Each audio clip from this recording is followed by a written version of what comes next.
With that, let's jump into the message. We are going to be continuing our talk titled The Root of the Restless, Part 4, The Chronic Condition of Comparison. Once again, The Root of the Restless, Part 4, The Chronic Condition of Comparison.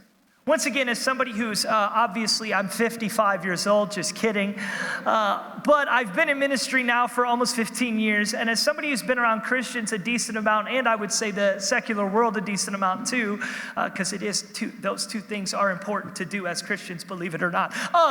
What I would say is this: restlessness is not just a condition that is attached to those who don't have Jesus. I would say, believe it or not, it's almost even more pronounced, I feel like, in the Christian kind of culture of today. And really, a lot of this can be boiled down. I've shared this for the last few weeks, Hebrews 11 and 12. There's an interesting kind of language transposing that takes place in the text there, where the author essentially talks about the promised land, but he actually doesn't call it the promised land, he calls it the place of rest. And he essentially says, because of the wickedness of the children of Israel, because of the disobedience of the children of Israel, they were not able to enter into my rest. That really formulated a lot of this talk, and I encourage you, if you're interested on any podcast platform, you can really been into the past ones of these, as well as the final iteration will be next Sunday. But I've really been exploring, like, what does it mean? What is restlessness? What is the root of the restless condition of our souls? Because we're Christians, right? My soul is anchored to God, like the cornerstone. I've built my life, therefore I don't have anxiety. I don't worry about anything. Everything's hunky-dory. It's perfect. Like, I name it, claim it, become it, like all of these things, right? And it's like the longer you go on, it's easy to throw out the one-liners. It's another thing for those things to actually transform the interior of your life. And so what we've been spending time on is trying to understand what is the restless condition that we all find ourselves in. And a lot of it is rooted in this idea of a promised land that is a cultural influence promised land, and not a life of rhythmic proximity and rest in God. Because this is essentially what the author's saying, is he's saying because of their disobedience, they never uncovered rest. Though they entered into a promised land, they never actually were a part of that promise. Because you can conjure up in your mind what a promised land is, but if it's devoid of obedience and surrender to God, it will be a promised land that you will be restless in. And I would even venture to say, if it's a promised land you've produced with your own hands, it'll be a promised land that actually you grow to resent, because you built something, but you didn't build happiness. You entered into something, but you never found joy. You walked into what you thought your life was supposed to become, only to find out that it actually isn't anything that you want. Why? Because a promised land isn't a place. In the most cliche way, it's the person of Jesus. The fact that the place was a place of rest. And though they got to the place, they never encountered the rest. Why? Because disobedience didn't allow them to fully walk in the rest that they have. And it's been something we've said here for a long time, that our goal is to be a church that points people to the rest, the contentment, the fulfillment, and the wholeness of life in God. And as sad as it is, I can say it will not be easy. But as somebody who has willingly sacrificed everything, I can promise with 10,000% of who I am that it will be worth it. But that decision is going to be yours to make. So today, like I said, we're going to be talking about the chronic condition of comparison. Chronic means something that lasts a long time, keeps happening repeatedly, or persists over an extended period instead of being temporary. An example is a chronic illness, meaning ongoing health condition lasting months or even years. Chronic stress, constant, sustained stress over a long period of time. A chronic problem, an issue that keeps returning, that never fully goes away, right? Many of us, we can probably look at our souls, our lives, or seasons and say, I had something chronic in a particular space or time. For me personally, when me and my wife met. I was born in Southern California, moved to Michigan when I was 10 years old. There I met my wife, and I'll never forget when I met my wife, we started dating, and she was like, hey, you have a random cough, like all the time. And it was one of those things where like I never really thought like, oh, I do cough like every 20 to 30 minutes, and I don't really know why.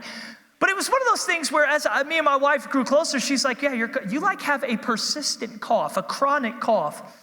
And I remember when we were transitioning from Michigan to Arizona, I had, done my research on Google, which now is chat, obviously. But I had done my research, and it was like, oh, it's probably black mold. I had done some things in real estate and fixed up really gnarly, like disgusting houses. Probably just had some black mold that's from humidity, moisture. Once I get to Arizona, I'll never have this cough again. And so we moved, and I remember moved here, and guess what? Still had my cough. And I remember really the beginning of 2025, my wife was like, hey, you should maybe research some diet things because I feel like this cough is really consistent. And I'm like, okay. So I researched more Google, right? Chat wasn't quite there yet. But 2025, I decided to kind of start experimenting with my diet. This chronic cough has been there. And so I started experimenting with my diet, and ironically, my cough starts to kind of go away, meaning sometimes it would come, sometimes it would go. And I remember the end of 2025, 2026, I'm turning 35 this year. One of my resolutions is I do need to actually maybe get checkups and go to the doctor. It's not a terrible thing. It's hey, I know I've been Googling things for 7 years. Maybe just talk to somebody who might know what they're talking about. That's free advice for anybody. It's people are no, they don't know. You're okay. YouTube black holes. Anyway, so just so you know, it actually does happen when I talk a lot. So I remember I go to the doctor, and the doctor's I do all these blood tests and all this stuff, and the doctor goes, yeah, you have 3 allergies. I was like, really? He's like, did you know you have allergies? No. Thank you, Mom. No. And he was like, yeah, and those can develop over time, but you want to know what those are? I'm like, yeah. I'm like, but also would they be the reason that I have this random cough? He goes, absolutely, because your allergy specifically might be inflaming your throat and ultimately closing that up to where you have to cough to kind of open it. And I was like, oh, okay, sweet. So he looks at me and goes, your first one's potatoes. And I'm like, my dog, I'll cough the rest of my life. I'm eating French fries. I ate, get behind me, Satan, right? It's that can't be it. No. Then the second one, wheat, bread. And then the third one, ironically, was a very mild allergen, tomato. And I was like, well, here's the thing. We're not losing French fries, and we aren't leaving pizza. So guess what? Your boy's going to be coughing for a long time, right? Now, I will say I do try to limit them so I don't just cough compulsively forever and people just be like, what is wrong with you? But potatoes and bread, my dog, no. Now, I tell you that because the symptom of a chronic cough was much deeper when I explored it. I want to say this much more chronic condition of comparison in your life has much more to do with God than you think. Now, what I mean is this, is when you compare other people's lives, what other people have, what you don't have, where you should be, where you're not at, when you look at social media, the best of everybody else's life, the worst of your own lens that you look at internally, when you're doing all of these things, oftentimes we're like, man, I just need to stop comparing. I need to stop doing this. I need to stop assessing I need to stop looking at other people. And yes, obviously, that's the easy cop-out cough aspect of the spiritual condition that actually it's something deeper. And that deeper has a lot to do with your view of God and His goodness for your life. The relationship and the transparency of you as a human, understanding the spirit and truth of who God is to you. And what I want to get in today is this understanding for a lot of us. We're going to read a passage of scripture here in a second in Matthew 20. The comparison is a chronic condition from mankind, really from the beginning. We're going to see in Genesis 4. But ultimately, it has just as much, I would say even more so, to do with your view of God as it does your view of yourself. So with that, let's jump into Matthew 21 through verse 16. And then we'll paraphrase a little bit Genesis 4. It says this. For the kingdom of heaven is like a landowner who went out early in the morning to hire laborers for his vineyard.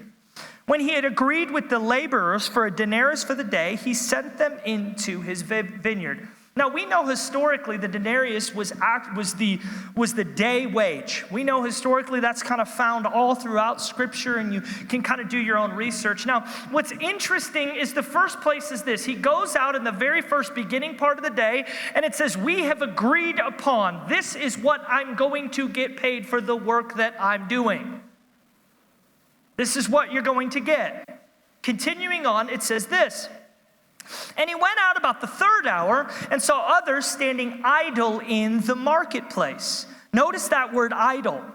And to those he said, you also go into the vineyard, and whatever is right I will give you. And so they went. Again he went out about the 6th and the 9th hour and did the same thing.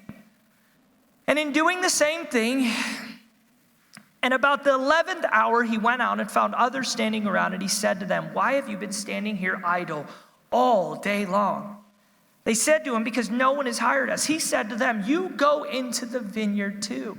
When evening came, the owner of the vineyard said to his foreman, call the laborers and pay them their wages, beginning with the last group to the first. Now we know that this guy is not a smart capitalist, because you shouldn't be paying somebody who only worked an hour the same wage as somebody who's worked 11 hours. Right? Because actually you can research the 11th hour. We know that it's essentially transposed into about a 12-hour day, meaning when he goes out the third hour, that's about from 6 to 9, and then ultimately goes out the 11th hour. And we know that there's a decent amount of time taking place here. And what is he doing? He pays the people who've worked the shortest amount the same amount as the ones who've worked a long period. Now it says, when those hired first came, they thought they would receive more, but each of them only received a denarius. When they received it, they grumbled at the landowner. Remember, they're grumbling at somebody that they agreed to take what was offered. And he said this, saying, these last men have worked only 1 hour, and you have made them equal to us. Notice, we're not even talking about money. Yes, we are, but we're talking about equality. They're equal to me, even though I have done more, even though I've produced more for you, even though I've spent more time on your behalf. You've made them equal to us, who have borne the burden and scorching heat of the day. But he answered and said to one of them, friend, I am doing you no wrong. Did you not agree with me for a denarius? Take what is yours and go, but I wish to give to this last man the same as you. Is it not lawful for me to do what I wish with what is my own? Or is your eye envious because I am generous? So the last shall be first, and the first shall be last. Now, first thing out of the gate, what I want you to realize about this story is, interesting enough, the comparison is between two workers paid the same wage.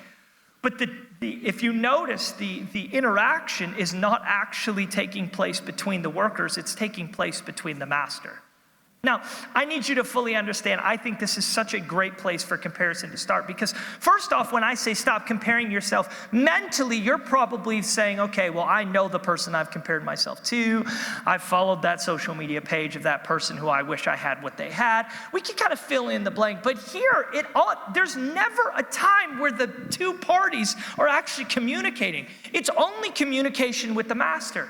They're looking at the master saying, we bore the heat of the scorching day. We were the ones that went out early. You treated us the same. You treated us as equal. And essentially, I love the text in this way, because comparison is so much more than you looking at other people.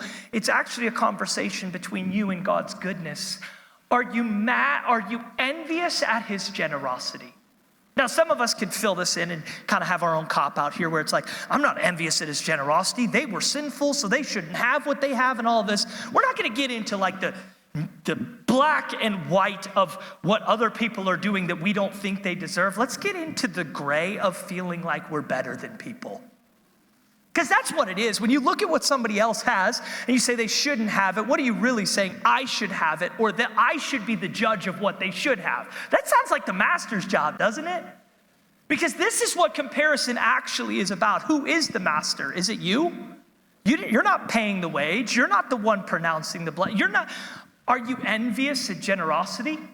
And once again, this isn't like an isolated incident. We see in Genesis 4 that what does the first murder start with? Comparison.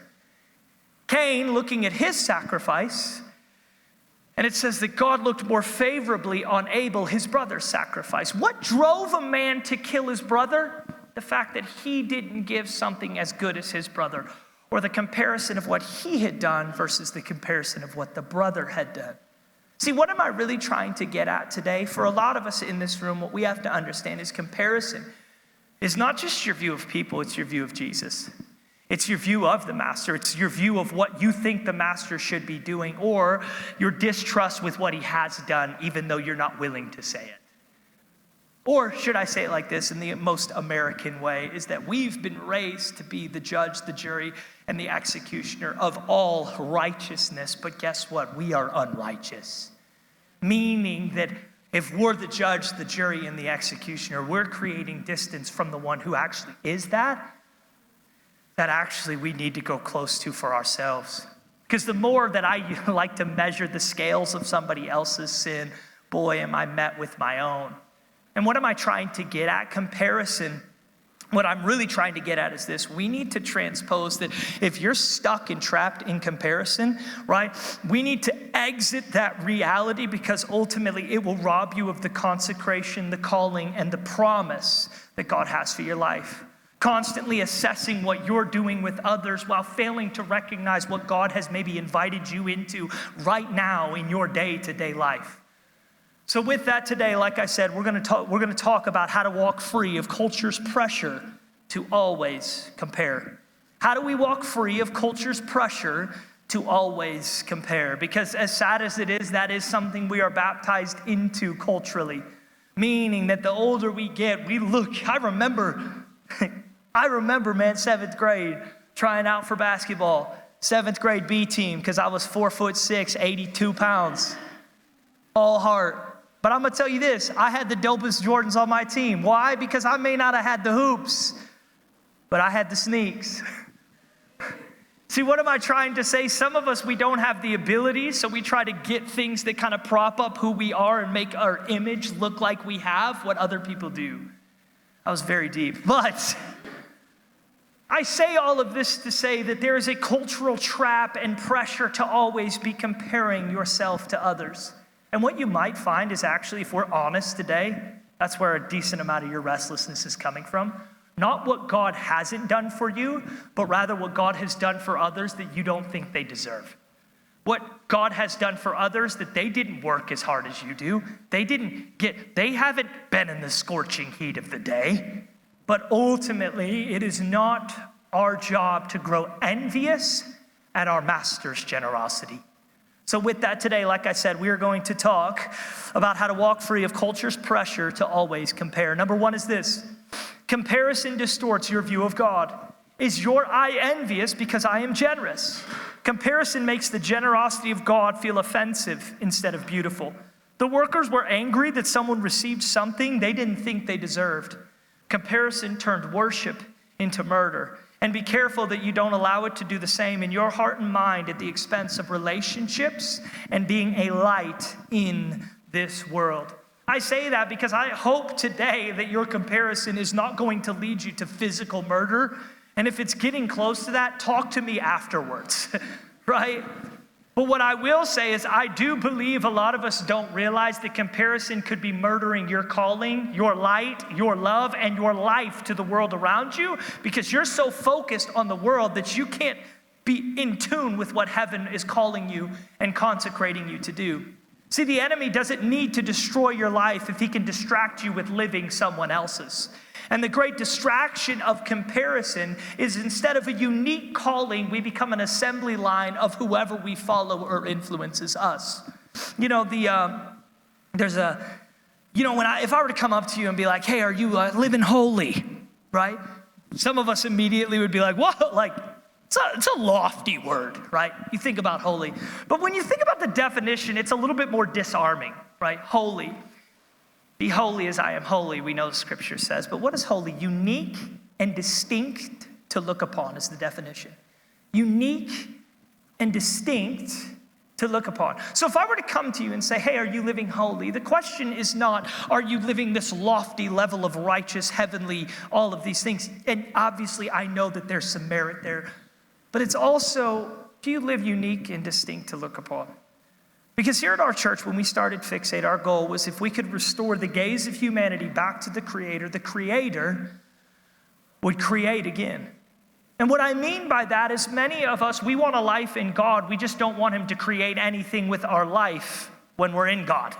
Meaning as long as I can control the outcome, as long as I can control the directive, as long as I can for sure control the capita, then ultimately I'm okay with kind of having my sprinkle of Jesus. But our Creator longs to create in a way that shows that there is still a Father that longs to redeem what has been broken, longs to resurrect what has been destroyed. And in that place, that's the unique and distinct to look at, is when somebody saw you as fallen, when somebody saw you as broken, when somebody saw you as somebody they didn't want any part of, and then looks years later and sees a unique and distinct to look upon being that's submitted to surrender, obedience, spirit, and truth, proximity to life in God, and becomes something new.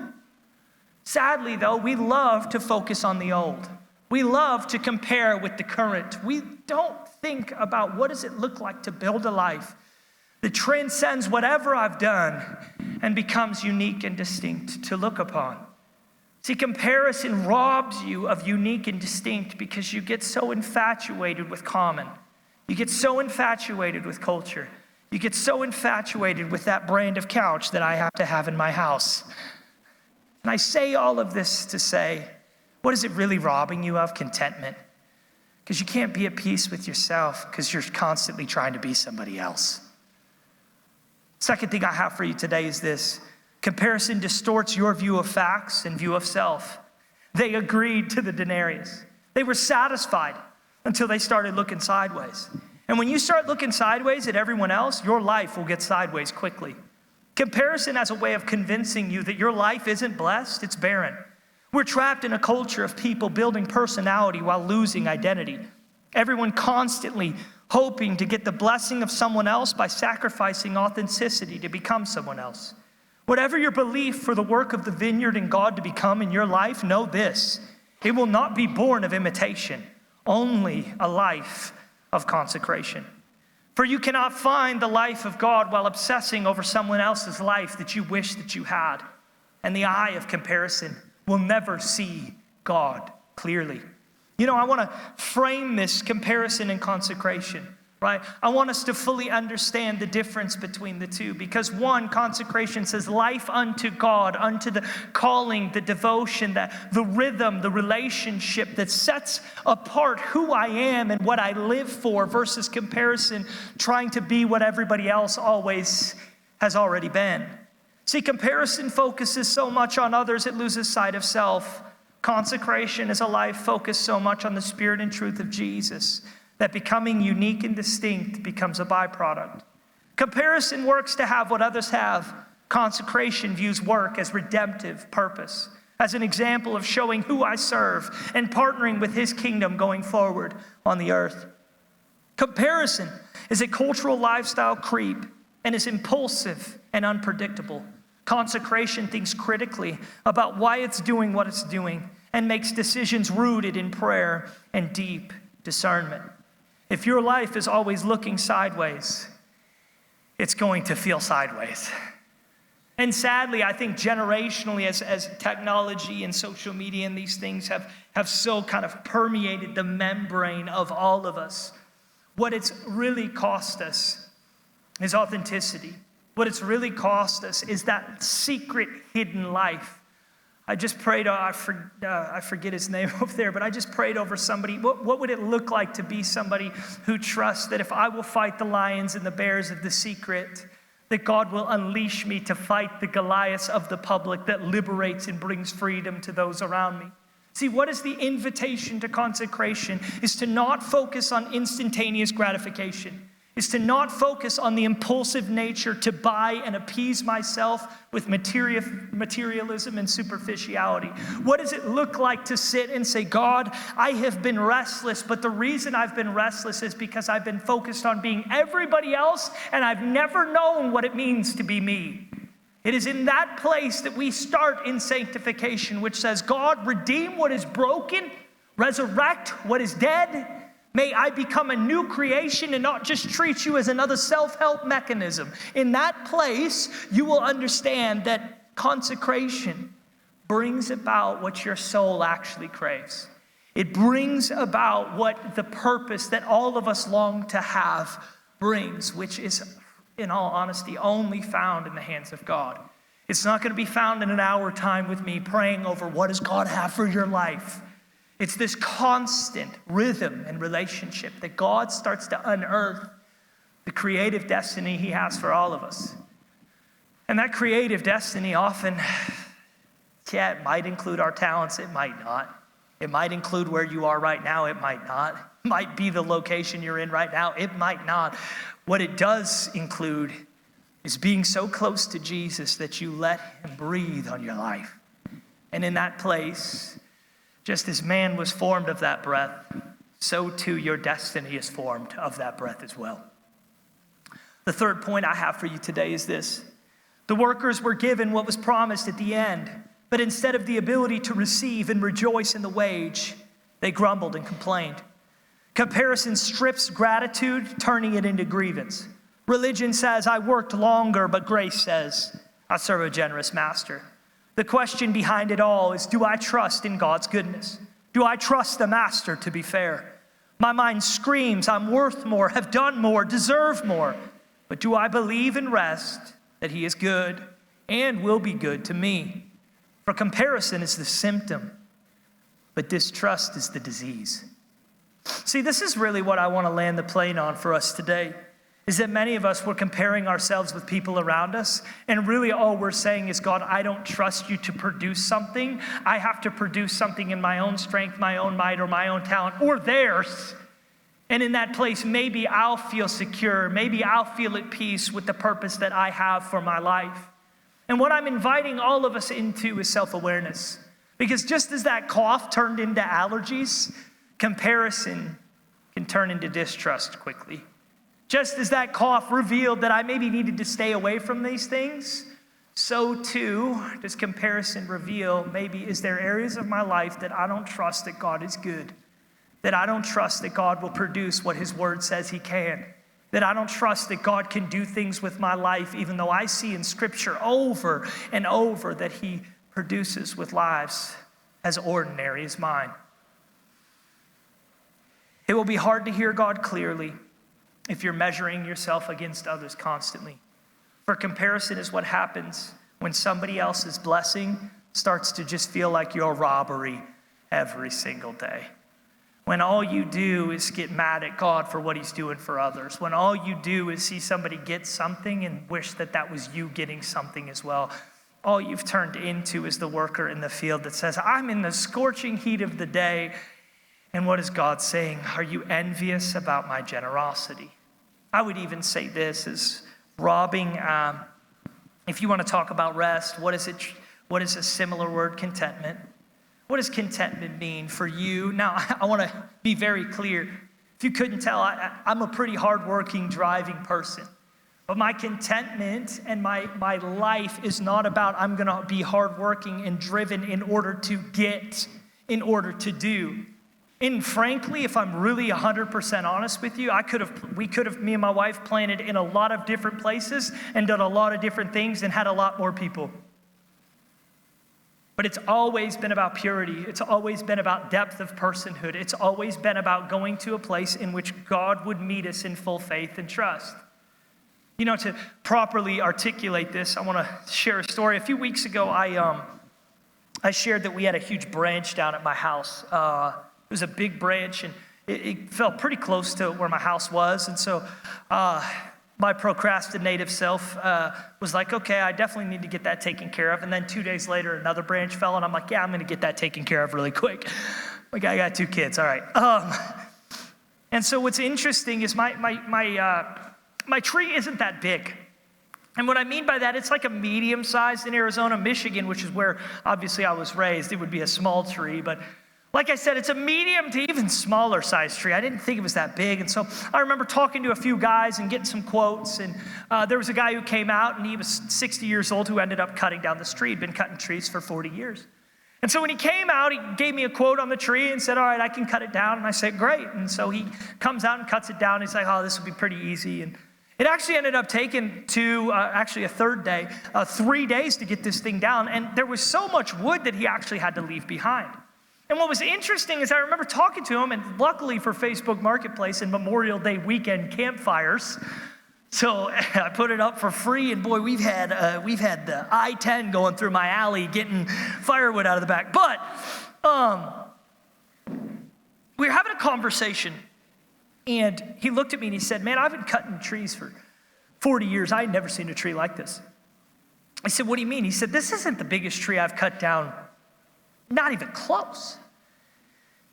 He said, but it's the heaviest.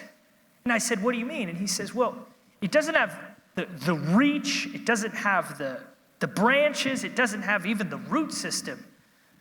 But it's so saturated. And there's so much water in there, the weightiness of it. It's been borderline impossible to move.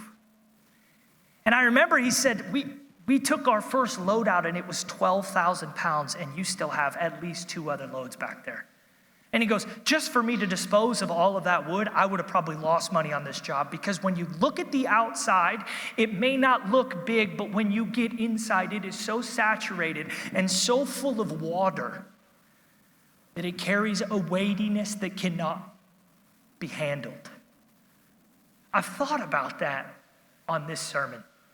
Because how many of us, we look at other people's lives and the beauty or the growth or the outside of it, and we fail to understand that our God doesn't work externally. It's rather, is the soul saturated? Am I such a person of depth? Do I have a weightiness to my words and my disposition that when people cut me open, they can tell I'm saturated with Him? Because this is what comparison does. It's got you so focused on becoming the biggest, the brightest, the most beautiful. But those trees don't actually last the longest. It's the ones most rooted and the most saturated. See, the size wasn't the biggest. And comparison focuses on the perception of size. But God invites you into the saturation that is found when the weightiness and the depths of your soul is exposed to the rooting of Him. See, size can be seen, but weightiness is felt. Size can be assessed, but depth is harder because you have to get close and try to pick it up to find out that this is way more than I thought it was. What if we could be a church like that? Not so focused on being everything everybody else has done, not being so picturesque, but being in such a place of weightiness, depth, and saturation that when people get close, when people sense who we are, they can tell there's a different weight that we carry, a different weight that you carry. I ask you today, what is the weight that you carry? Because if you want to carry weight in the kingdom, you can't be concerned about what everybody else is carrying. If you want to be significant and saturated, you can't be focused on somebody else's saturated. It literally says, if we drink of the living water flows out of us. I challenge you, if you're drinking somebody else's water, nothing's flowing from you. Consecration. It is in this place, if we choose consecration over comparison, that you become a weighty soul. Would you stand to your feet today?